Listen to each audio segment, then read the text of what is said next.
as adults always do, they said, what do you want to do when you grow up? And I said, I want to be a conservationist. Conversation, what's that? They were really, really stinky caves. There was one bit where we had to climb a giant pile of bat poo. To me, crowd of people, I don't like it. Small hole that I can only just fit my hips through, no problem. That is some crazy environments to be in. Sometimes I get called Alice in Wonderland. It really is Wonderland because everything is weird and different. So people think they know what bats look like. People think, oh, it just looks like a flying rat. These are super cool animals that we don't know much about.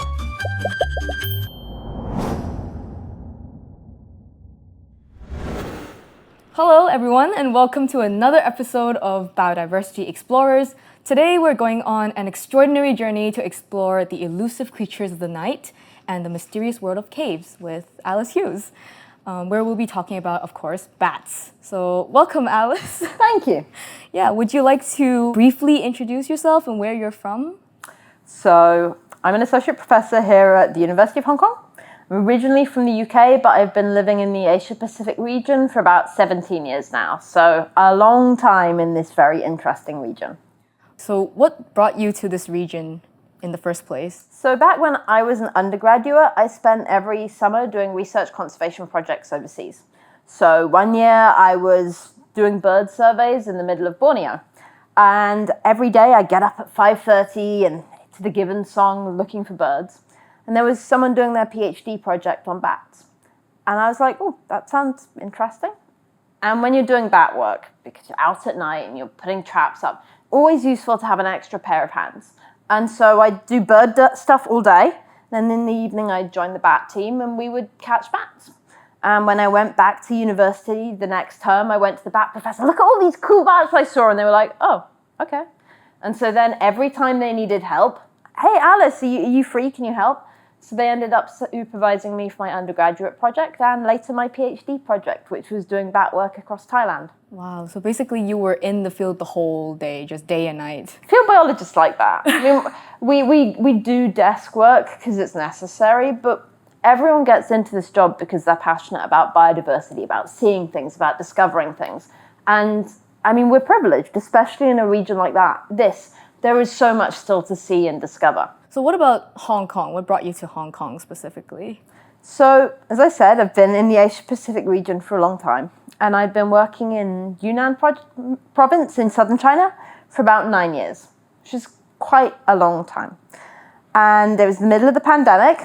Doing bat research in China at that time, a little bit difficult. And so after 9 years, then time to move somewhere new. And of course, Hong Kong has fantastic research capacity. If you're doing work in Asia, especially on biodiversity, this is a good place to come for it. For how long did your interest in nature start? Because you said you did an undergrad in natural studies as well, like birds and bats specifically to focus, but did this kind of interest start when you were very young? So I was always drawn to interesting things that my parents would rather I wasn't drawn to, like getting covered in mud and looking for interesting things. I grew up on a farm in the remote bits of the UK, going looking for badgers, going and being excited when a bat flew into the house and everyone else was freaking out and I wanted to get close to the bat. So I always wanted to work on biodiversity more. It was always where I was most comfortable. And so even the earliest photos and things of me, I'm looking at plants, I'm looking at insects. It was always about finding an outlet where I could do that.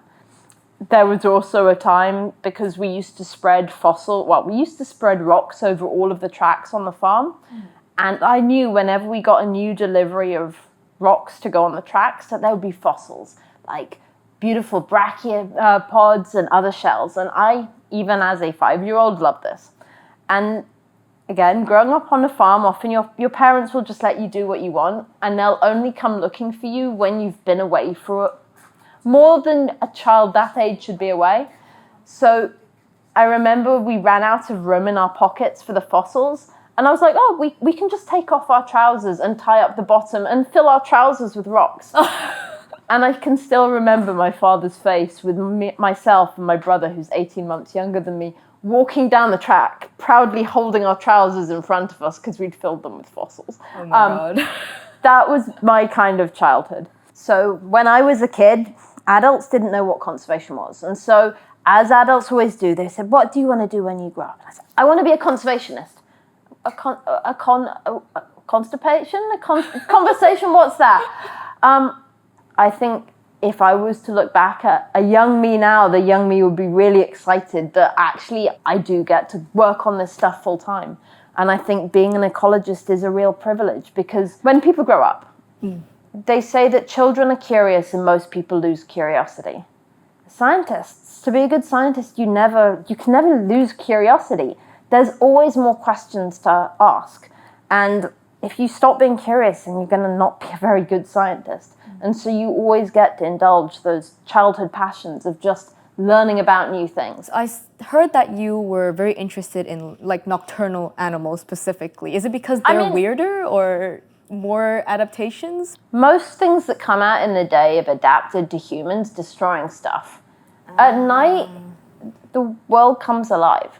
So when you walk through the forest at night, everything is cheeping, everything is making a noise. But yeah, as a kid on the farm, we had badgers. So badgers, and there are some here in the museum, we had some of the oldest badger sets in Hereford and Worcestershire, which is where I grew up. And there was a tree that grew at an angle like this. And so my brother and I would sit on the tree. The badgers would literally walk under our feet. And so, again, rural British countryside. During the day, you don't see native mammals, except maybe the odd deer. But at night, you see animals like badgers. And it just takes you back to the way the world should be, but often can't be, because humans have changed everything so much. I think hearing you speak about it, I feel like these experiences are kind of becoming like core memories for you. Even you're going through this kind of research process for so many years already. There's just this kind of cycle of finding new things and being curious about new things. Or going to new places. So in August, we were doing some work in Indonesia. And something that most of the world doesn't realize is they think we know most species on Earth. We don't. In a region like this, most of the invertebrates are undescribed. But even for vertebrates like the bats, we still haven't described a massive percentage of them.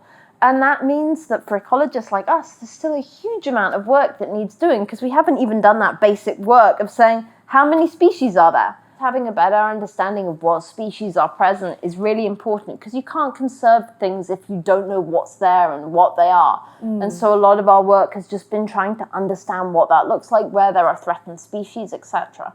And again, doing the work in Indonesia, we know most of the bat species are actually not correctly described because they're what we call dispersal limited, so they're not good at traveling long distances. And because Indonesia is an island country, that means that actually the species on this island and what's meant to be the same species on another island, probably not the same species. But we don't have enough data to split them properly, which is why we need better data so we can actually do those basic things and say how many species we have there. Yeah, why is that? Is it because just how remote those places are, or just bats really hard to study? I mean, both of those things are true. So you and I are visual species. We use our eyes to identify the world around us. Not much use when you come out at night.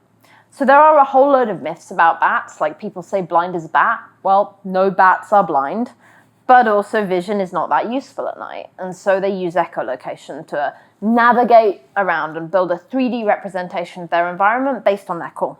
However, that means you and I identify each other and recognize each other because we're visual.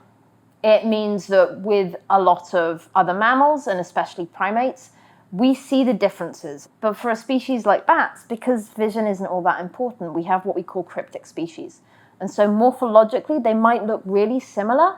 And then we look at the genetics and it's like, oh, they differentiated 7 million years ago. They differentiated 11 million years ago. If we talk about aerodynamics, bats that need to fly long distances have long, thin wings. They glide. Just think about an aeroplane. If it's traveling a long distance, it's long and it's thin. So they can use so less that they energy. Can cruise. Yeah. But if you're in the forest, you need to go around an obstacle course. You have those long wings and you're not maneuverable. And so forest bats typically have short, broad wings, and they have a much higher frequency echolocation call. And so when I explain this, I talk about, imagine you have two torches. One of them is one of those really fancy LED lights. And so it gives you a really bright field of vision, but you shine it out over a long distance and it just dissipates. That's like a high frequency call. Whereas your mag light, it goes a long way, but if you shine it near you, it doesn't give you that much resolution. So because bat ecology is optimized to the habitats they're adapted to, for species in much of tropical Asia, because they are adapted to these densely forested environments, they can't fly large distances over open areas because their call will go out and it'll never bounce back because it will attenuate too much. And that means that if you have two patches of forest, if something comes between them, if sea level rises, whatever, and so you have a population that gets split, even relatively small differences like the call, because they identify each other not by vision, but by call, means that you could have a pre-mating barrier forming without any morphological change. So a pre-mating barrier is basically, I see you, but I think you're a different species. Because so they don't recognize each other. In bats, some species have what we call an acoustic phobia. So it's the part of their cochleus that is dedicated to their echolocation frequency gets expanded. So super high resolution. But that means a small shift in that call falls outside the acoustic fovea, suddenly that resolution is gone. And so literally, can't really hear you anymore. Wow. And so there is a high probability that this basically speeds up the potential for speciation to occur in these regions. It's challenging, and there's always something different. And bats are hyperdiverse. So people think they know what bats look like. Most people don't know what bats look like. So most people think, oh, it just looks like a flying rat. I sometimes say to the people who tell me that, I'm like, well, it would be more accurate to call humans just walking rats, because we're in the same bit of the phylogenetic tree, whereas bats are down near the dolphins and the whales and that kind of thing. So they're very, very different. So, okay, question for you, because why not? Yeah. How old do you think a 5-gram bat would live? Yeah, I'm thinking maybe like 30, 40 years? That's actually not a bad guess. So the oldest bat is around 40 years old-ish. Ooh. But a rodent of the same size would be 3. Just three years? Yeah. So within the mammal world, we basically have a relationship between your body size, your metabolic rate, and your longevity. But bats are up here. So they're small, but they live a hyper long time. And then you're like, but why? And it's basically because flight is super expensive. So a bat's basal metabolism can accelerate up to about 16 times. So if we were to compare this to what cars, is the basal metabolism? Could so you explain a bit? how fast your heart beats. Okay. So a mouse's rat is like, buh, buh, buh, buh, buh, buh, whereas ours is much slower. And of course, you can feel your pulse and your blood pressure will go up if your heart is beating too fast. Now, to fly, your heart has to beat a lot because it takes a lot of energy. And so you can think about it like how fast your engine can go. And so a bat is a Ferrari, can go from 0 to 60 like that. Well, us, we're kind of beating up minis. We don't have that range. And so in order to be able to have that range of acceleration, if you were to put a Ferrari's engine into your beaten up old mini, everything would overheat and break down because the rest of the system isn't adapted to it.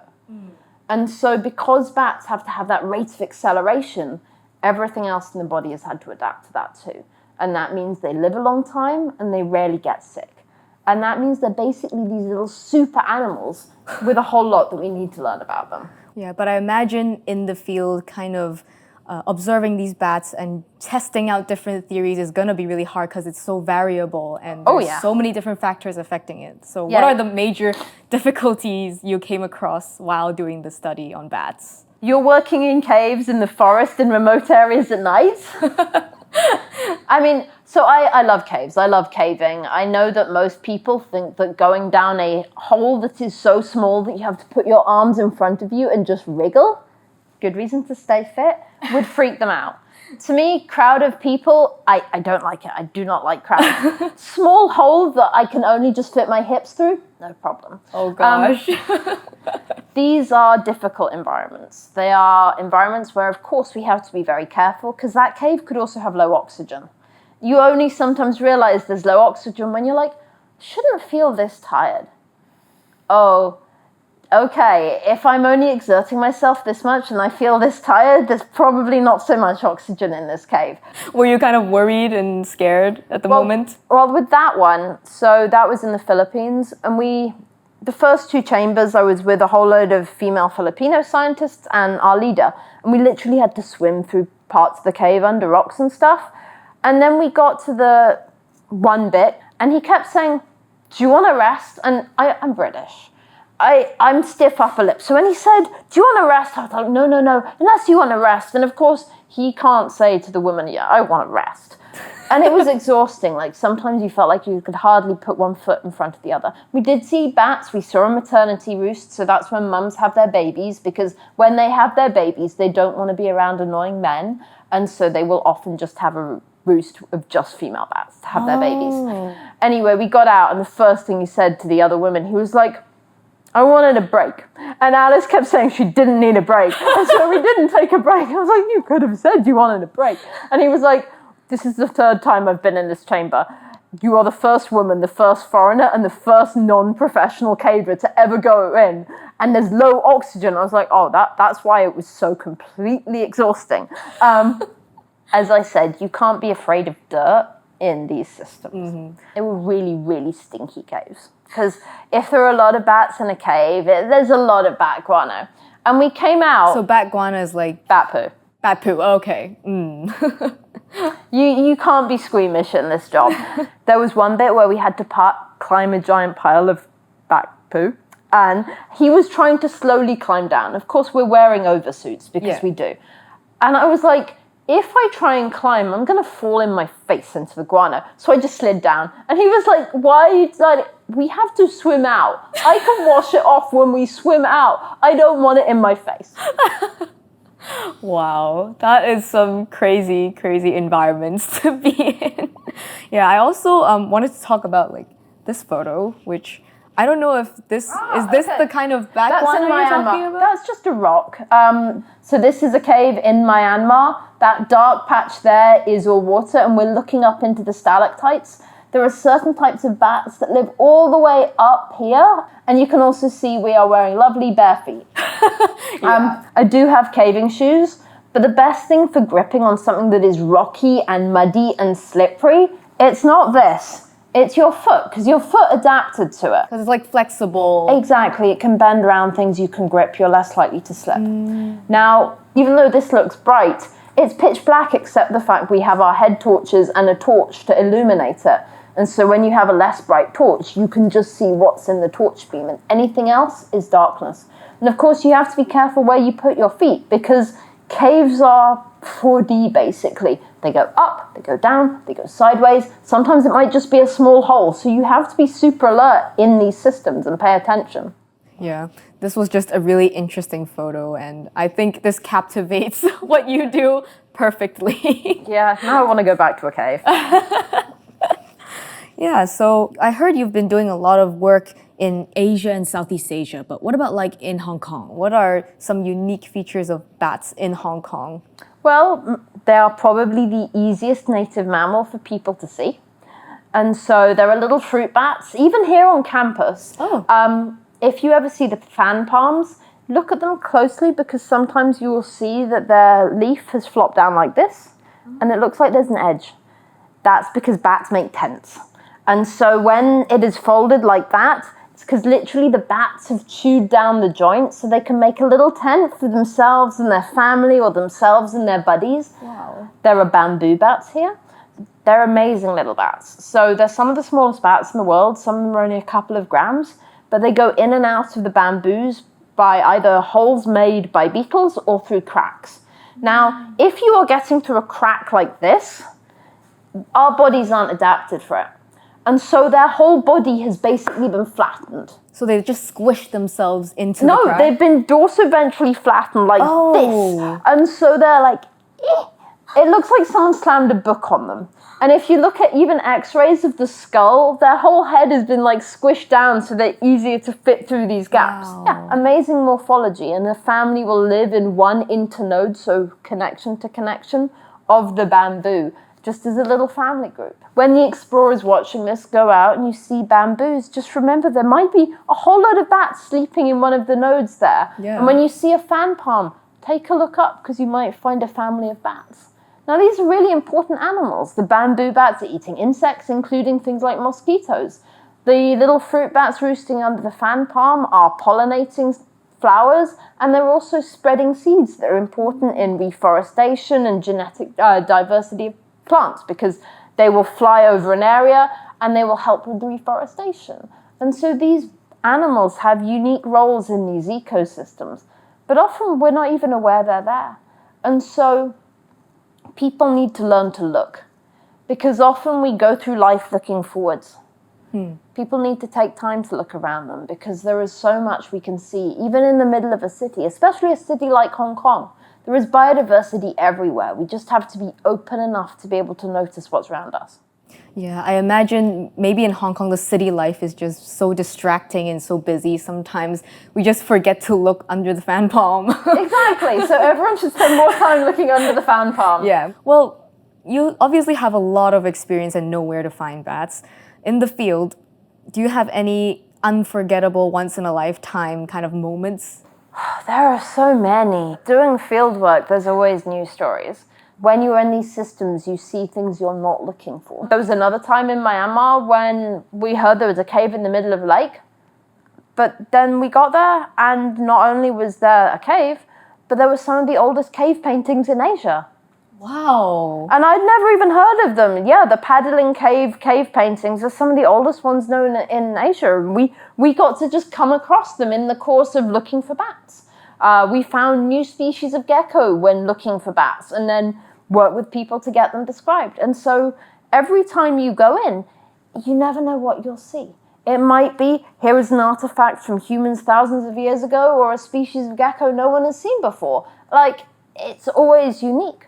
So when we were looking for the bumblebee bat. So the bumblebee bat is the smallest mammal in the world, joint with the Etruscan shrew. They're about 1.5 grams. Ooh, it's tiny. They just live in caves in Thailand and a few caves in Myanmar, and there hasn't been that much work on them because they're really super specialist.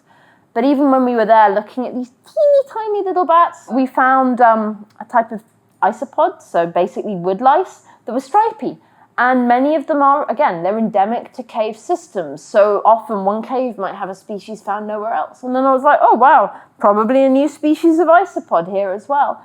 And just the reminders of just how much isn't known, because we forget about these systems, because caves are hard and isolated, and a lot of species evolve in just that place.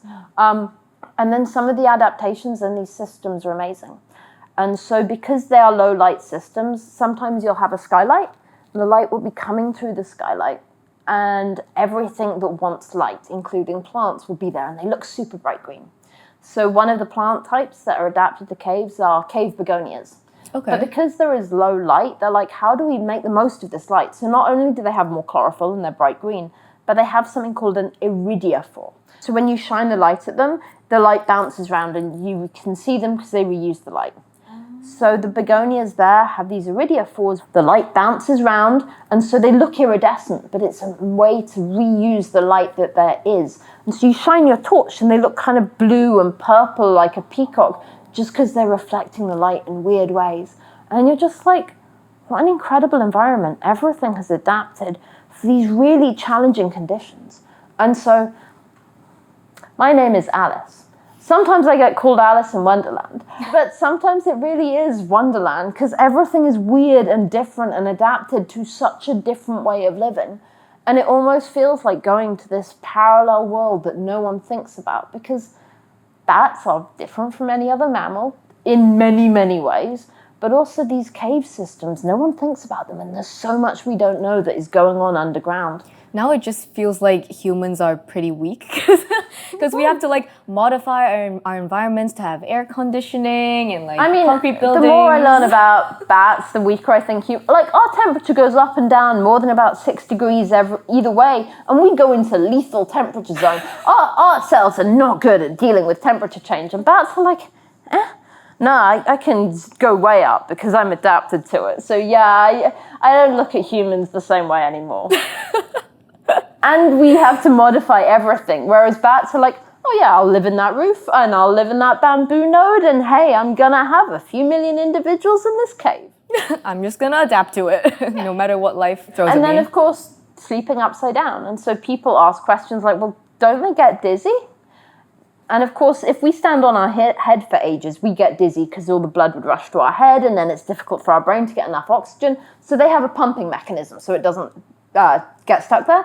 But also, they have to fall asleep hanging onto the ceiling. And you're like, if that was me, I'd let go and go.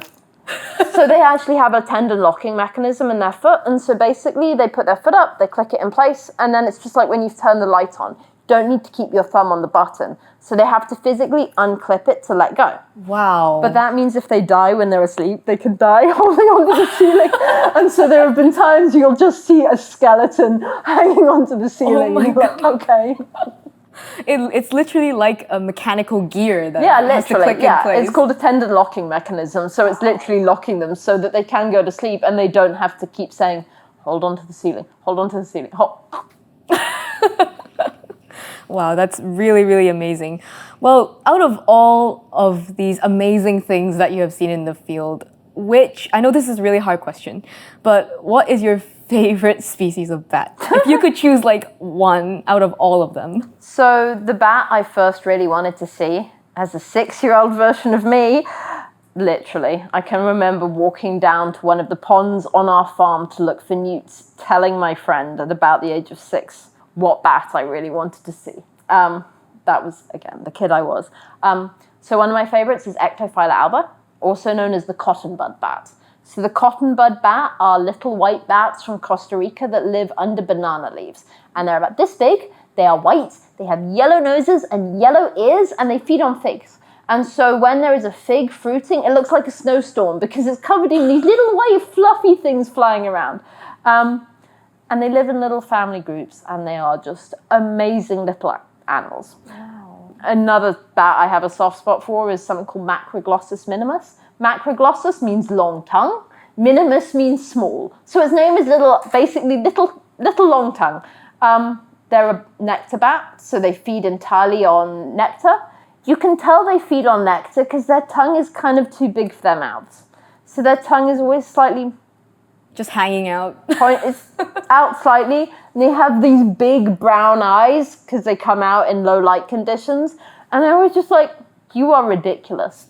The other thing about nectar bats is they will basically go and drink as much nectar as they can. And then just like someone who's had too much to drink, they will go and hang somewhere to digest it. And so there have been times we're catching bats and we're like, a pregnant one, this is male. You prod it. And it's like a little hot water bottle. It's just full of nectar. So you've got a like round bat and you're just like, you've been eating too much nectar. It's just too full and trying to catch a nap. Yeah, literally. It's like, what are you doing to me? I need to go and digest. And there have been other moments that you're like, wow, these animals are complex. So I mentioned bamboo bats earlier. Now, if this is my bamboo node, it's my node. You're not allowed in because you're not my family. One of the first times I caught bamboo bats, sometimes if they get a bit cold, they get a bit drowsy and lethargic. So we measured the first one, I put it on a bat bag because that's what we captured them into, took a photo of it, processed the next one. The first one was still sitting there. I was like, I'll put them both on a bag and then I can have a photo of both of them together. First bat decided, this is my bag. So it basically lunged forward at the next bat, ears forward, just like an aggressive dog. The bat in my hand put its ears back in submission, gums withdrawn, and it was just the same way that dogs show aggression. And I was like, we know nothing about bat behavior, but clearly the dominance and submission in these bats is exactly the same as in dogs and things. And yet, because bats are hard to work on behavior on, we don't know anything about that. Yeah, because it's really hard to observe even a bat, so how could you discover their behaviors? And so you get those insights, and you're like, wow, we don't know anything about this. You talked about how sensitive like these cave systems are and how like special and unique these animals are, specifically adapted to these environments. Yep. So what are the kind of major threats to bats now? Well, like most biodiversity, people, bad neighbours. So bats have a wide range of different environments, wide range of different diets, but there are species that like living in nice intact undisturbed caves, which we like mining for limestone for cement, or nice intact forests, which we like chopping down to use for agriculture and use timber. They're also super sensitive to pesticides because when you are think about an athlete. What happens when an athlete runs in bad air pollution? You feel really ill afterwards because your heart rate is increased, you're taking in more. And so for bats, we know that they are very, very sensitive to pesticide in particular, but part of that is just because their metabolism is super, super fast. Natural predators, owls, things like bat hawks and bat falcons. There are a few semi-nocturnal falcons and snakes. There are certain snakes that on the cave entrance, they'll hang out, and then as the bats are flying out, you can look it up online. You'll find photos and videos of those snakes waiting to eat the bats on the side of caves. Wow. So it's they're kind of natural predators, right? Yeah. Those are. Yeah. Whereas humans are just destructive. Not so natural. I mean, we're another species, but we kind of do our work in destroying habitats and things. Unfortunately. Oh, yeah. And talking about humans destroying things, COVID was a big thing back then. And bats have become a really hot topic in the media because of that. So what do you think about the attention that bats are getting in recent years? I think we're very good at vilifying other species, and we always want to find a scapegoat. But we need to realize that these problems often come about because of our actions, not about other species. So part of bats living these tremendously long lives is they rarely get sick, but they are often reservoirs of various zoonoses. Now, when we destroy their habitat, we increase the interface between humans and bats. And also, if all of your favorite restaurants got closed down, you have to travel a much further distance to find food. So by the time you get there, you're kind of hangry, you've lost a lot of energy, you need to eat. If we destroy habitats, any animal needs to travel further, and they're going to be stressed out because they're having to expend a lot more energy. In that time, you might also have had to run across a road, so you've swerved and you've almost been hit by a car. They're being exposed to pesticides and things. So as we destroy habitats, you stress animals out, which means they're more likely to get sick. And because they're traveling a further distance and they're having to go through modified environments, they are more likely to encounter pets or wildlife or humans. And that means the possibility of them picking up any pathogen is higher. And so as we destroy habitats, we increase the risk of there being things like these zoonotic. So zoonotic is basically a pathogen coming from animals, and most of our pathogens do come from animals. But as we destroy habitats, it increases the chance of that occurring. So I think we need to remember that if we want not to have spillovers, it's about our actions, it's not about other species. We have to be better neighbours, because if we keep destroying things, then the situation will get worse. I think when people think about bats, often, like so many things we don't understand, they're scared because they don't understand them. They don't realise that not only are bats some of the longest lived animals for their body size, pregnancies can be up to 6 months, so they have the longest gestation, longest pregnancy, biggest babies of their body size. So about 25% of the mother's weight at birth. Now, think about that. In humans, that face. Wow, that is a lot of stress on an animal. And they're flying around with that.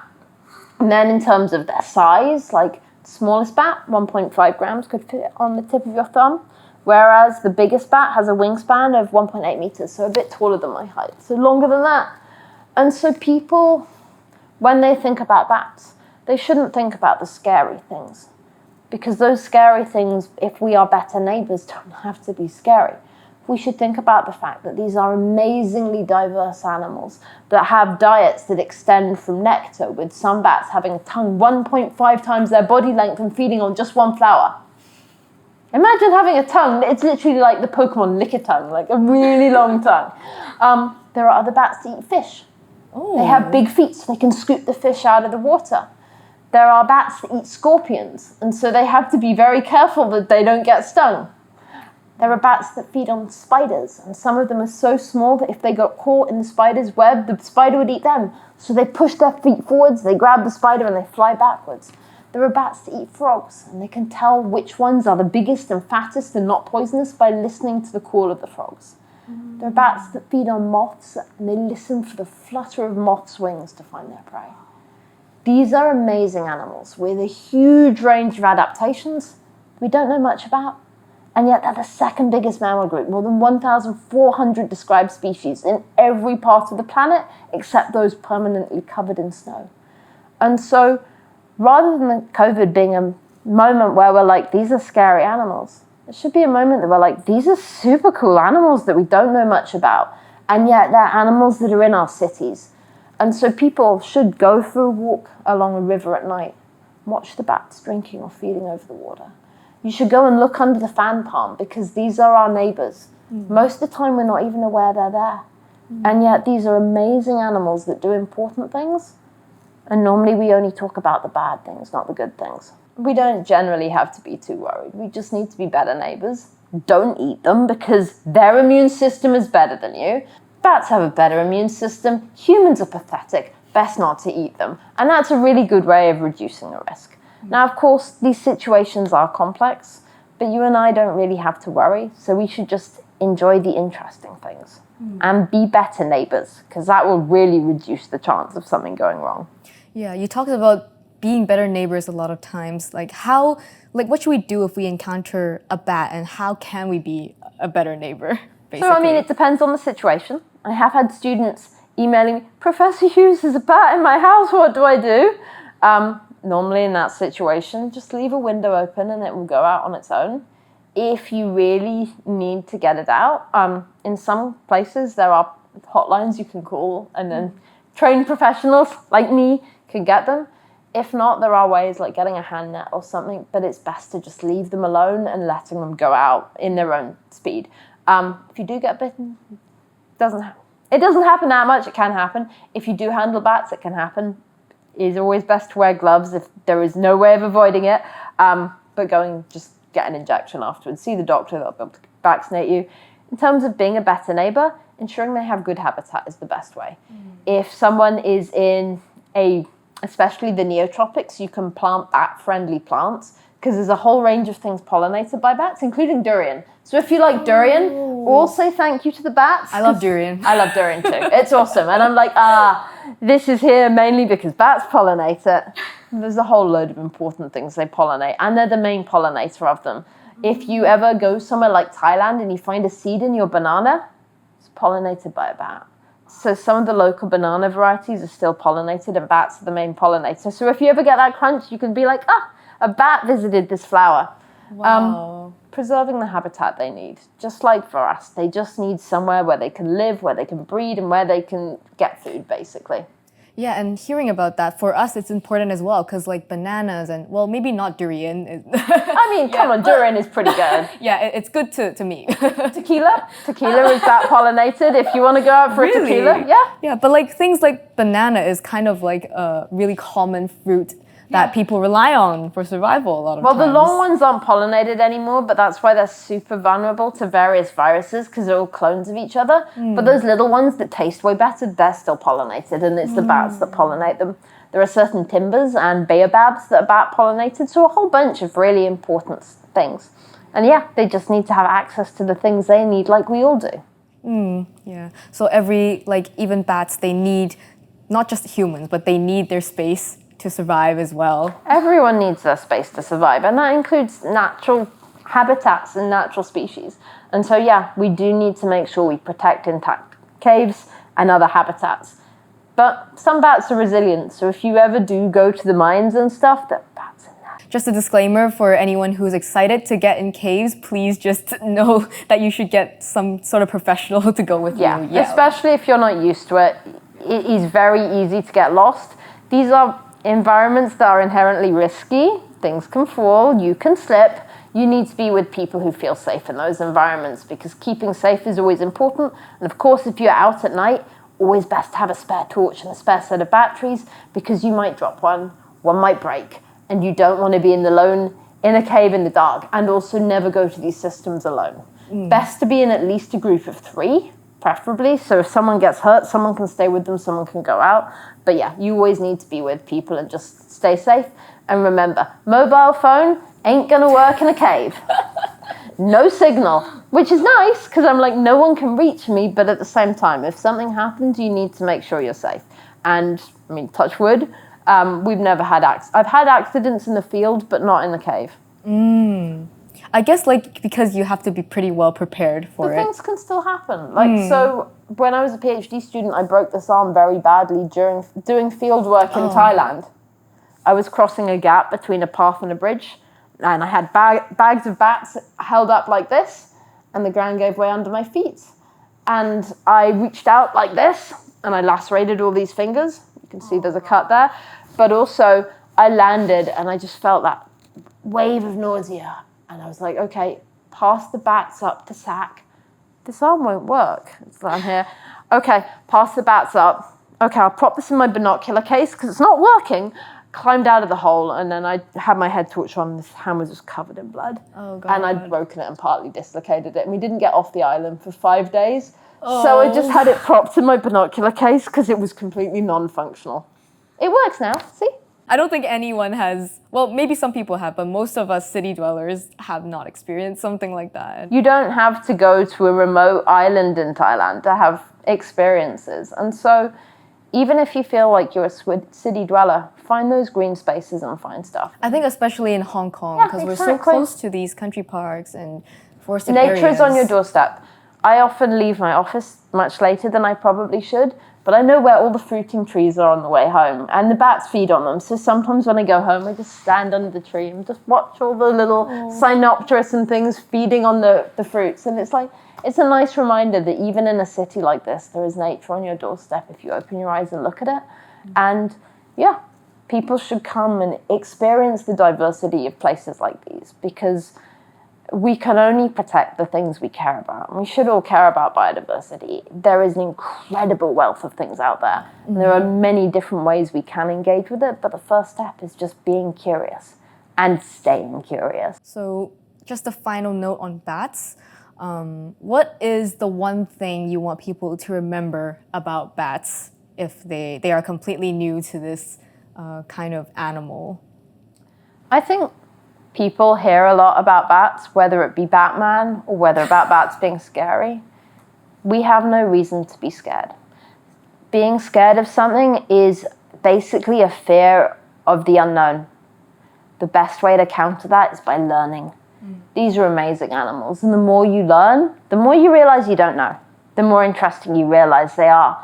And so come at it, as with so many things, with an open mind. Be prepared to learn, be prepared to be curious. And if you decide that you're going to Google cotton bud bat, be prepared to see something super cute that you thought was made up by Disney or Pixar. I guess it is this kind of process of unlearning this kind of fear and discovering something new about this species you've never known about before. Exactly. And yeah. And I think people are very good at having a preconception. We need to be aware that so much of it is basically an evolutionary shortcut. We were scared of things we didn't know because they were dangerous. And that was because for our ancestors, that was super important. Yeah. We don't live in that society anymore. So we need to challenge those assumptions consciously. If you're scared, well, why? What are you actually scared of? And what you'll realize is you're just scared of not knowing. And that the solution to that is actually learning to know. Obviously, there's still a wealth of knowledge to learn out there. Do you have any plans to discover, research or study something new about bats? We're always discovering something new about bats. At the moment, my team are looking at things like bat diets by basically analyzing what they've been eating, which includes a whole range of things. We are looking at how they migrate, because some bats will literally migrate for thousands of kilometers, but it's really hard to get data on them because they're so small and they come out at night, so we're having to use different tools. And of course, we're trying to describe some of the new species that haven't been described yet, because if they don't even have a name, not much we can do on them. And so trying to get them described, especially in places like Indonesia, is a really important priority, and we're working on it. So you've experienced so much in your lifetime.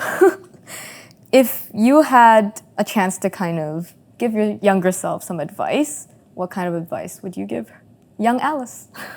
I would say stay stubborn, which I'm sure some of my colleagues would not appreciate.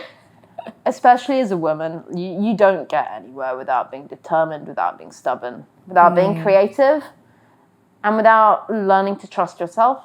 So I think you do need to get advice from others, but you also need to remember that only you walk in your own shoes. Only you know your capabilities, and sometimes you don't. Often it's only in situations that you have no control over, you learn what you're capable of because you don't have another option. And so a younger me remembers hearing stories being like, I could never do that. And then you're in that situation, you're like, well, no one else is going to fix this. I have to fix this. And so I think all of us need to believe in ourselves and just not let others dictate our paths to us. Because we are the only one who chooses our path and what we end up going on and doing. And I bet, I guess this path really is through your determination and that kind of just passion for bats that you kept going all this way. Yeah. Even when we're tired of working at our desk, having late meetings, the reason that we do the jobs we do are because ultimately we care about these systems, we care about these species. Just one final thing for our audience as well, and maybe some new explorers that want to explore caves and learn more about bats. Yeah, any advice you have for those kind of people who want to start this exploration journey? So I think there are clubs out there, Hong Kong explorer clubs that people can get involved with, and of course there are other Ordnance Survey type clubs to learn how to cave. Do it safely. It is something that involves a lot of skill, so you do have to stay fit for this kind of work, but it's a good motivation for it. And if you're interested in biodiversity, reach out to people here, because most of us are here because we realize how cool biodiversity is, and that means trying to find ways of engaging other people and giving them that insights and finding out what you're passionate about. And if there's a young potential explorer watching who they know they're interested, but they don't know what they're interested in yet. Many of us, it was just a chance opportunity, and that was the first step in a road. And sometimes you don't realize that you are taking a step. It's just an opportunity. And so expose yourself to different experiences because you never know where it's going to go. Yeah, so listening to your story, it kind of feels like the bats kind of found you more than you found the bats. And that happens to a lot of researchers. But they're still super cool. And bat people are cool because our work is hard. Like going out at night, you have to have a certain kind of personality, but it does mean that for bat people, it's fun to hang out with other bat people, just like the bats. Thank you so much, Alice, for today. This was such a wonderful, eye-opening experience. I hope our audience has enjoyed this journey with us as well. If you'd like to hear more about other fascinating animals and the dedicated people exploring these animals behind the scenes, stay tuned for our next episode where we'll be talking about a strange creature that looks like a spider but isn't really a spider. So see you next time. Bye.